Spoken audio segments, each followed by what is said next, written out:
Today, we're looking at the story of the shepherds. What did Christmas mean for them? Well, I think probably quite a lot.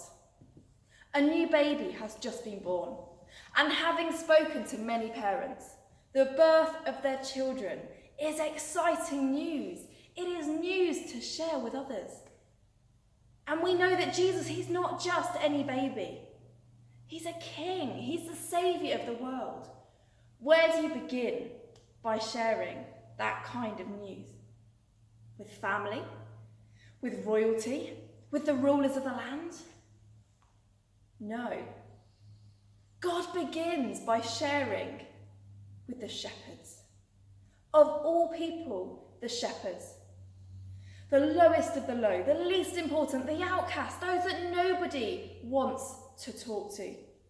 Shepherds were only seen as any good for caring for sheep, which is exactly what they were doing, minding their own business out in the fields one night, when suddenly an angel appears and brings them this amazing news.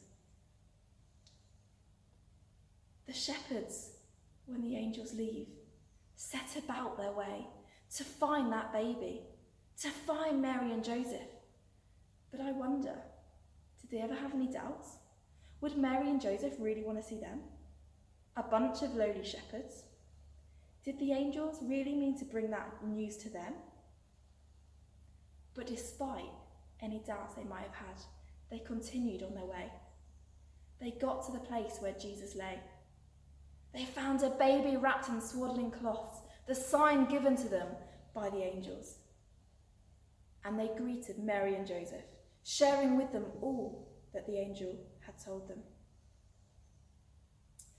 As I reread the account of the shepherds, the line that struck me most was the line that talks about Mary, saying that Mary treasured up all these things that the shepherds had shared with her, pondering them in her heart.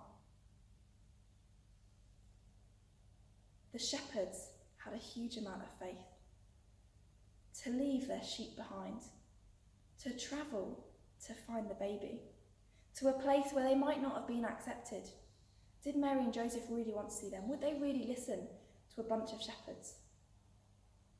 And yet they stepped out anyway. And because of that, they blessed Mary. They touched Mary. God used them.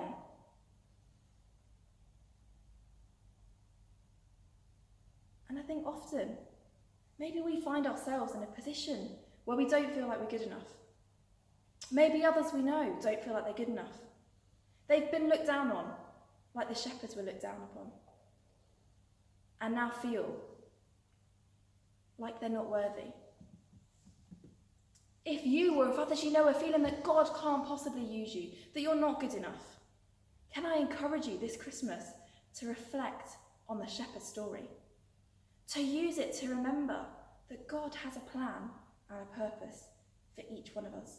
That each one of us is loved, each one of us is cherished, each one of us is accepted by God.